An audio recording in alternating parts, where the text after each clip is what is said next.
Your deen is judged by the way you interact with people. It's measured.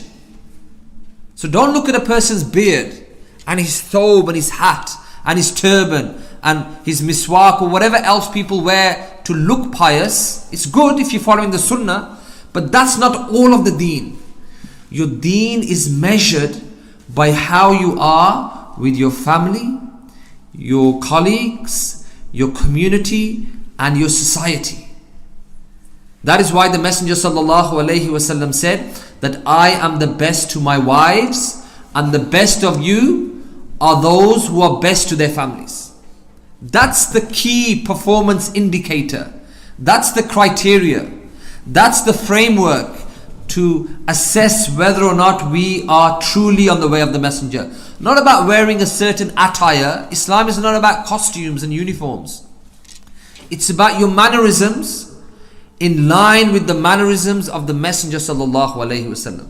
And you can all testify to this. How many people do we know who may be the first here for the salah and the last to leave, but as soon as they walk through their door and they're giving everybody assalamu alaikum, mashallah, pious, and everybody's saying mashallah, this guy's got so much amazing akhlaq, and as soon as they enter their household and they shut the door, the family is like, they hold their breath, oh my God, dad's here. It's like Hurricane Katrina's here. Doors banging, where's my tea? Where's my food?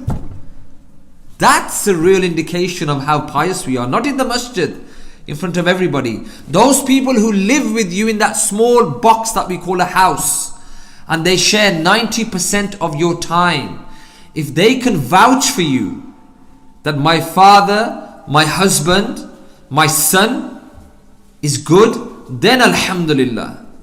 But if the imam is saying on one hand, mashallah, this guy is amazing, and your wife is saying, I don't think so, and the father at home is saying, I don't think my son's like this, then there's some work that we need to do, because that's deceiving. And we can't deceive Allah subhanahu wa ta'ala. He knows exactly what's in our hearts.